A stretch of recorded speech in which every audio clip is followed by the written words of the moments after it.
So it has come to my attention that a lot of you have a problem with my swearing. Fuck. You say fuck and fucking too often. It's fucking annoying and fucking unnecessary. Ah, I see what you did there. Yeah. You try to use profanity as comedy material too much. It doesn't work for you, pal. Well, I wouldn't really call it comedy material as much as just the way I normally talk. You know kids are watching this, right? God, I sure as hell hope not. What kid wastes their time online watching a 20-something-year-old rant about movies they'll never see?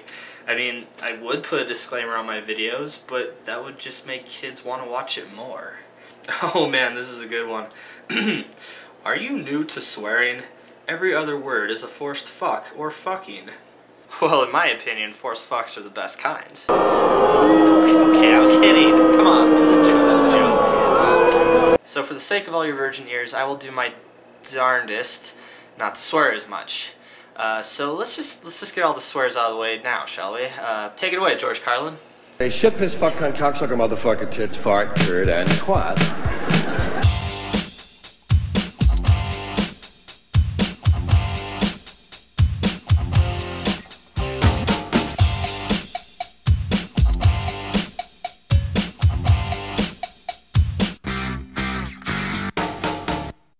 Well, we got ourselves here another Disney movie.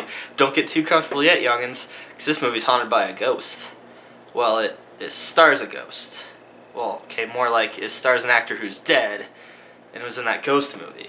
No, not that ghost movie. Have you ever heard of Tall Tale? Tall Tale was a movie that was made by Disney. It came out in 1995. The movie tells the story about a boy who lives on a farm and finds himself more preoccupied by the marvels of the real world than the fantastical stories of old. And if you think that's exciting, wait till we find out whether or not this kid meets real-life fairy tale characters. But I will give you a hint, though.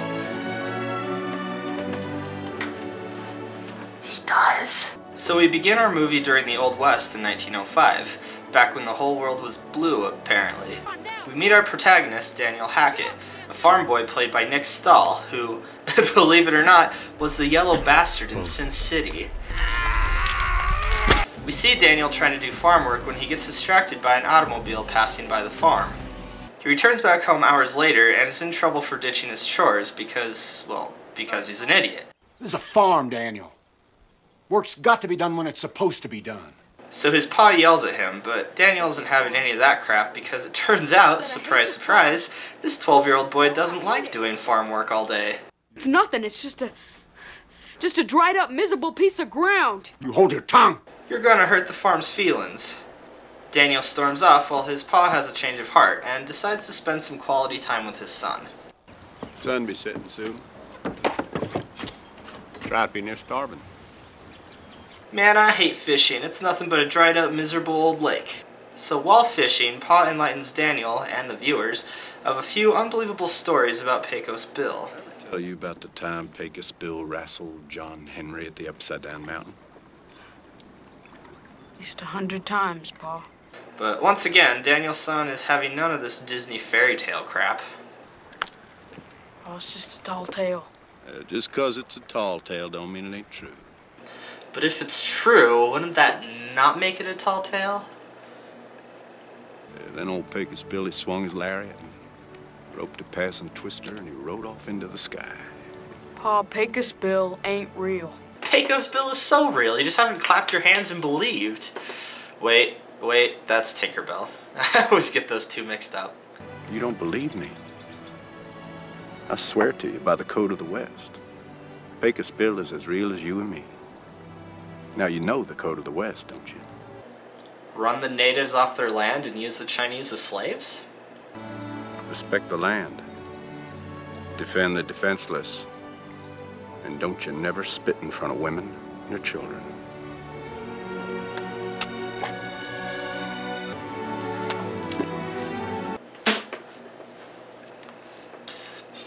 I'll wipe that up later. So the plot comes back in the form of a town meeting where all the farmers are being asked by Loveless here to sell their land.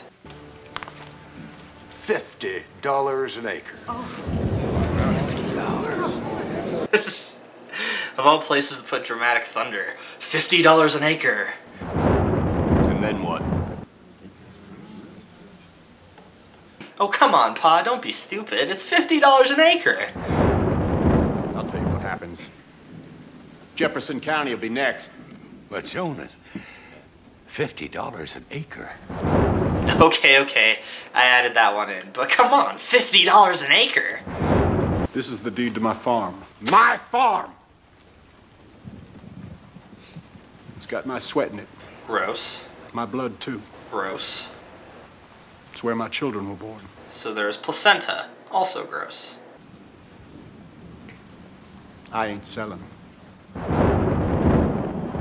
You hear that, viewers? He ain't selling. Hello? You want me to stop the thunder gag? Well, I ain't selling! So Loveless walks out in a huff, and everybody heads back home, including Pa, who comes across Daniel doing a terrible job spying on him. Howdy, Pa. Fancy seeing you here. So Pa gives Daniel the deed to the farm and tells him to run, while Loveless and his gang show up to hustle him for the deed. You don't have it. The deed. Where is it? I told you I ain't selling. This should be an intense scene, but all I can think about is why it's 1905 and this guy's wearing aviator goggles. The kid. He must have given it to the kid. Loveless puts together that Daniel must have the deed and tells his men to find the kid. Pa struggles to get free and...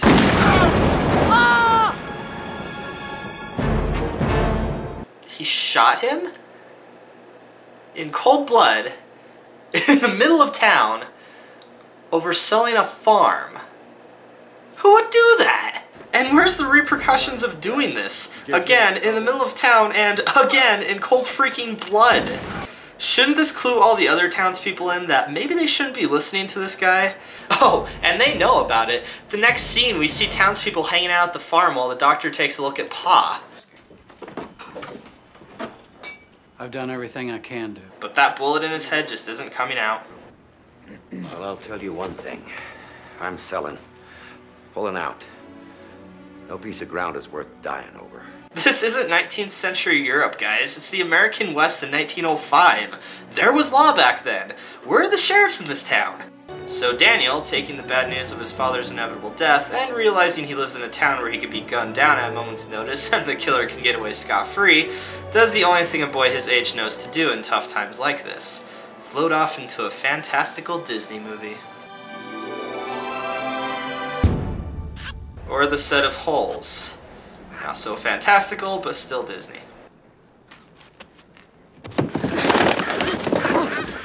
Oh god, Shia LaBeouf is not aging well. Zed? Touch him! Did he just say touch him? Touch him! Oh, search him. Okay. Nope. Still don't like where this is going. boy. Nope. Definitely don't like where this is going. Fortunately, Daniel's son gets saved by none other than Pecos Bill, played by Ghost. No, not that Ghost. Who are you? I'm a ringtail roar. I can draw faster, shoot straighter, ride harder, and drink longer than any man alive. I ride cyclones and I Got wrestle. a name, don't you? I'm getting to that. Great, now I have to start all over. Daniel gets his deed back from the Deliverance guys while Pecos Bill decides what to do with them.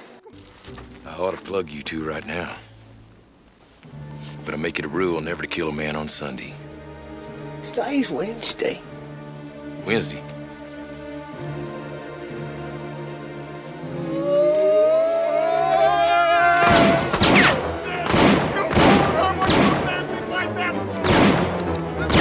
Never kills a man on Sundays, but every other day he just scares them off. Daniel learns that he somehow made it all the way to Texas and needs to make it back to his home in Paradise Valley. So, of course, Pecos agrees to take him there. We then see what I assume is supposed to be the last town that agreed to sell their land to Loveless. The movie doesn't really ever explain what this place is.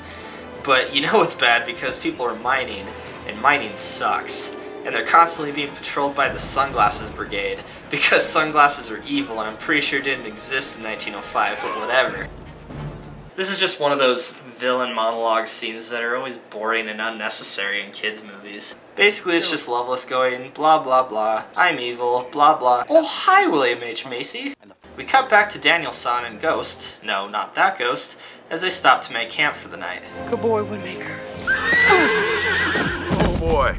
You can't kill the kid yet, Widowmaker. He isn't even married. Then Pecos tells Daniel some crazy story about Widowmaker kicking a man halfway to the moon, and Daniel, who, mind you, just saw this man right to his rescue on a poorly CG'd tornado, still isn't buying any of this crap. The moon's thousands of miles away. There's no way a man could bounce that high. The next morning, this Disney movie decides it hasn't been whimsical enough.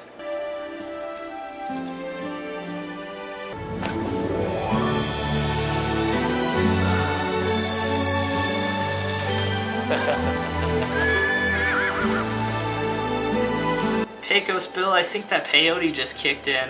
The whimsy doesn't last, however, as Pecos starts talking about how they should get Paul Bunyan to join them on their journey. A job like this calls for a big man. Mr. Paul Bunyan. Paul Bunyan? Yeah, right. Then when they stop at a logging camp to ask around if anyone has seen Paul Bunyan, Daniel has this to say. It's because he don't exist. See, this is my problem with movies that have a character, usually a protagonist, who is stubbornly skeptical. You know, they stay in disbelief in this fantastical world despite all evidence the movie provides that anything is possible. Because you have to ask yourself, what purpose does this hold in the long run? You see this in so many movies, and you already know that the character will eventually come around and finally accept it, so how is this a good character trait to base your main character on? We know Daniel is eventually going to believe in tall tales, and that just makes the payoff for when he does so much more lackluster, and just makes the movie unnecessarily redundant. Let's take these last few scenes for example. For 15 minutes we were bombarded with Daniel's constant naysaying of Paul Bunyan's existence, when we as a viewer already know we're going to see Paul Bunyan because his ox is on the freaking cover of the movie. Oh, and hello Burgess Meredith. See, Burgess Meredith knows Paul Bunyan exists, and because he does, the plot is able to move along. I flipped more flapjacks and slung more hash than you can shake a fist at. Trying to fill the belly of that fella. I never could, you know? Yeah, but aren't you gonna tell me how he eats thunder and craps lightning? I said that before, you dumb dago! So the two are about to leave, but because the logging camp is owned by Loveless, I guess, again, no real explanation here, the whole camp turns on them and a fight ensues.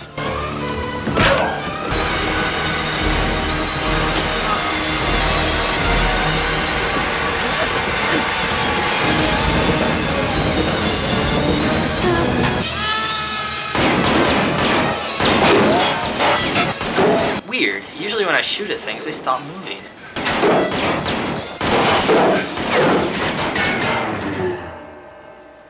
Oh, as if that worked. So they get out of there, and the next thing we know, we're in the woods. There's a man named Bell. He's claiming that people can be hundreds of miles away and hold a conversation like they're as close as I am to you. Kid won't believe in Paul Bunyan, but he believes phones exist.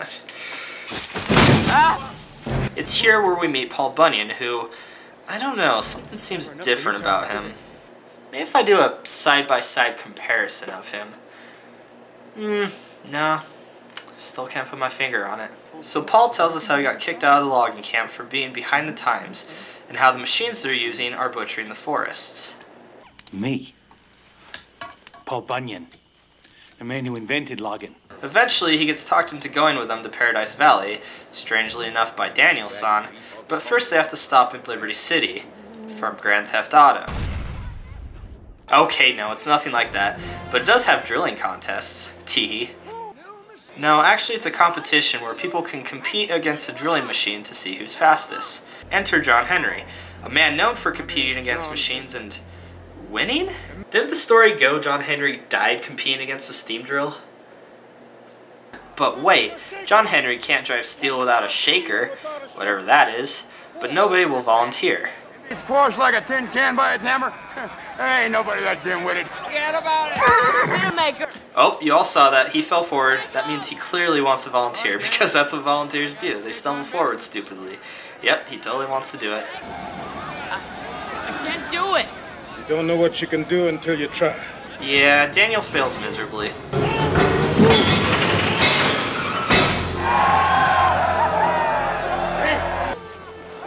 Sorry. Well, if you gave it your best shot, you ain't got nothing to be sorry for. See, I'm not so sure about that, Pecos. He kind of just stood there exhausted after hauling up a few metal spikes. Oh, what fresh hell is this? So Daniel and the bunch drink their sorrows away at a tavern, where of course Daniel does something stupid.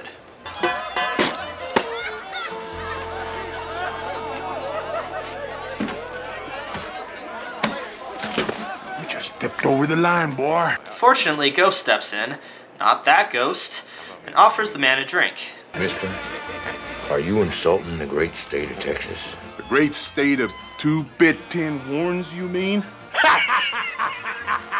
Okay, now to be fair, you can buy tin horns in Texas for only 2 bits. What the hell does that even mean? Well, we can all guess where this is going, and I can't believe I'm making this joke, but that guy messed with Texas. Calamity Jane comes in to break up the fight, played by... Alright! Party's over. Kevin's mom from Home Alone? Kevin! You gutless, brainless, heartless sidewinder! You ain't still sore about Amarillo, are you? You had to bring up Amarillo?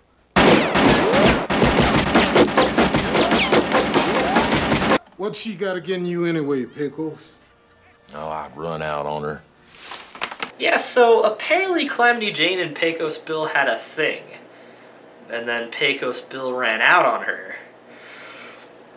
And yes, this sounds pretty frickin' wild and leaves you really curious as to what happened between them, but it's never mentioned again. In fact, this one scene is all you get from Calamity Jane. She doesn't even show up when Daniel breaks the guys out of jail and Loveless and his motorcycle gang arrive to shoot up the town. Wait, motorcycles? Yeah, you know, Old West motorcycles. But I'm getting ahead of myself. So Daniel breaks the guys out of prison using Babe the Big Blue Ox, which is great and all, but what exactly is his motivation to break these guys out of prison? All Paul and John Henry have done up to this point is talk down to the kid. Just as soon as I'm done skinning this marmot. Holler if you need a hand. The kid run away faster than a scared rabbit. Amen and good riddance. And I mean, sure, Pecos has been helpful and all, kid, but you're breaking a major law here by busting these guys out of prison. Not to mention destroying the freaking thing in the process, leaving this town completely incapable of holding criminals. Anyway, Loveless tries to get the deed from Daniel again, but they all escape via boat. Because no one can swim, apparently. This leaves us with more traveling scenes. Yay! That blasted ox now a gall darn jackass. Might as well be riding turtles. Whoa. You can't say ass in a Disney movie, Ghost. And no, not that Ghost. They make camp in a cave where Daniel's son starts telling crazy stories about New York and these so-called light bulbs. The balls of glass which light up 100 times brighter than the brightest candle. Oh. If you ask me, I think he's telling us a tall tale. Yeah, it's a tall tale. That's a tall tale for sure. Ah, clever. See? Do you get it? Do you get it? Daniel, who doesn't believe in tall tales, believes in technology, and then the tall tales don't believe in technology, so they're both idiots. Next up, the guys cross the endless desert, which doesn't exist last time I looked, where tensions are getting high due to the heat. So eventually they all start fighting amongst themselves. Are you complaining and whining all the time? I'm lost in the middle of a giant barbecue pit, and I don't know what's gonna kill me first. The heat, the thirst, or having to listen to your incessant yammering. You shut up! You overblown tubber-lard! You stay out of this.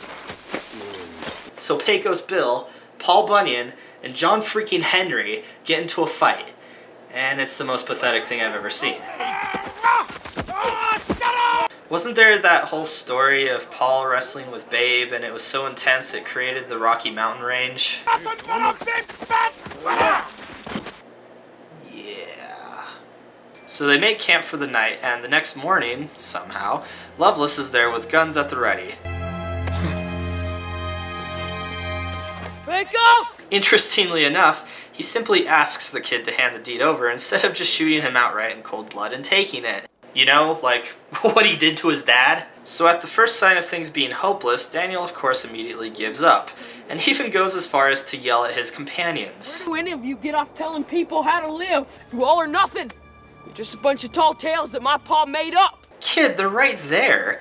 If they're all made up, who have you been talking to this whole time? Who are you talking to now? Obviously, this is all just an abstract way of showing that Daniel has given up trying to believe in tall tales, which has been symbolized by his refusal to give up his father's deed. So once Daniel does give up the deed, and you better believe he does, the tall tales disappear and Daniel finds himself still on the boat in Paradise Valley. And it was all a dream, meaning Daniel still has the deed.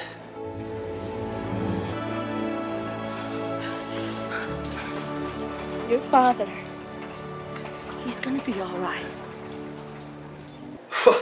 A Disney movie where a parent doesn't die? Even after being shot? Wow. Have to admit, I didn't see that coming. You had a talk with Pecos Bill. Pecos Bill and Paul Bunyan and John Henry, they were all there. They were just like you said, Pa. Son, I just made all that crap up. We're selling. No piece of ground is worth dying for. I guess it's just about time you faced up to that, too. You're giving up? Wise enough. No, Pa. No, Pa. The land's defenseless. Pa, if you give in, you don't know what's gonna happen here. Okay, so let me get this straight. Once Daniel's dad finally gives up the farm, which one dream sequence ago was Daniel's least favorite thing in the world, mind you, he suddenly wants to start fighting for it? Oh, and also, Daniel is now convinced that tall tales are real, even though just minutes ago he said, You all or nothing. You're just a bunch of tall tales that my pa made up. But no time to worry about the complete transformation of character with no explanation now. Daniel has a train to catch. Oh, hi again, William H. Macy. Wait a second.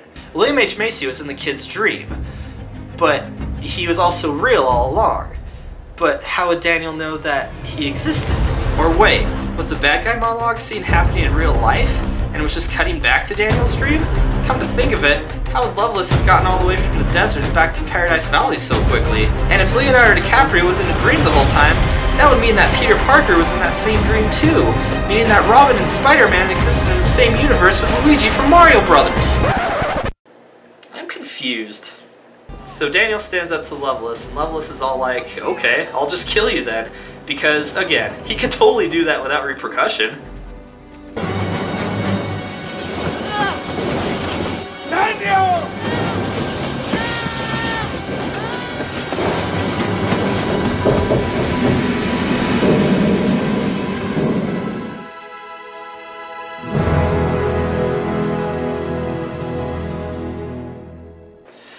Okay, fine, that isn't how it really ends. The train actually gets stopped by John Henry, and don't even bother asking if this is another dream or how he can exist in the world because Disney movie. Loveless sends his men in to kill the two because, again, he can totally do that, when suddenly...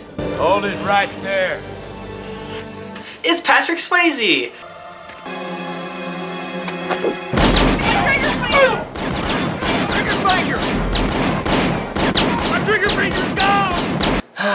Yeah, that skill could have been useful on a whole bunch of other scenes in this movie.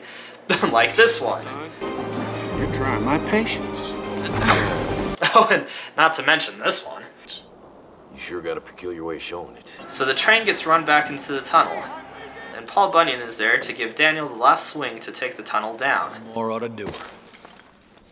And it's here where we're given this gem of a scene. As long as there's a profit to be made, we'll never stop. We're coming. Not through our land!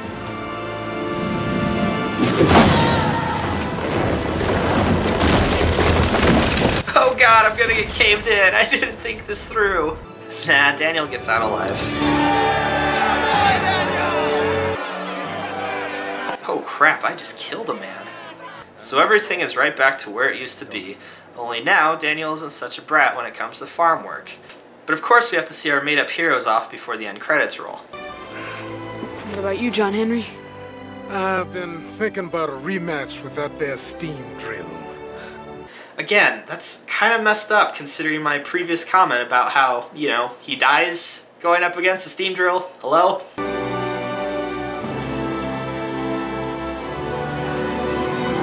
Man, these painkillers are amazing. And Pecos Bill, because he's Pecos Bill, rides off on a tornado. A tornado that's getting awfully close to that farm. Oh my god!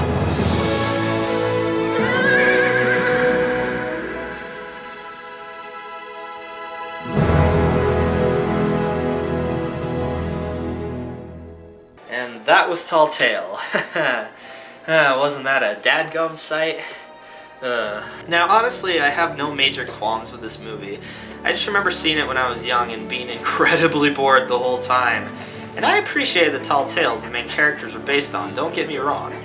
As an adult, my major problem is the main protagonist, Daniel. I've already said before how having a character who is skeptical of what's obviously real to the viewer is a weak lead. But in this case, they don't even build the character properly. Usually with a protagonist like this, there's always some huge revelation near the end of the movie, or a situation where they have to put their pride aside and throw caution to the wind. But in this, he tells off the supposed fake people, then wakes up and suddenly is a hardcore believer. Where's the revelation? Where's the dangerous situation that calls for believing? I mean, sure, he gets himself into a dangerous situation, but that's after he declares himself a believer. There's no character development in this movie. It's just convenient changes of heart, which is terrible.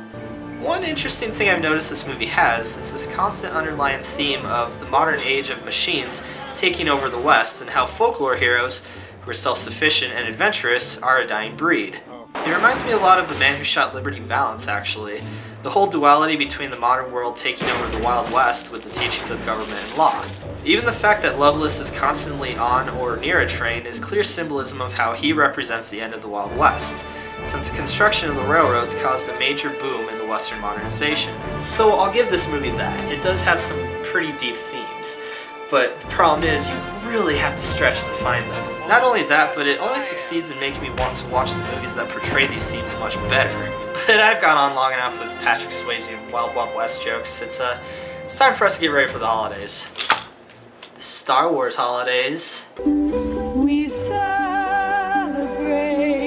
a day of peace, a day of harmony. Oh. Oh, a cowboy needs a horse, needs a horse, needs a horse, and he's gotta have a rope, have a rope, have a rope, and he ought to have a song, have a song, have a song, if he wants to keep riding. Now a cowboy needs a hat, needs a hat, needs a hat, and a pair of fancy boots, fancy boots, fancy boots, and a set of shiny spurs, shiny spurs, shiny spurs, if he wants to keep riding.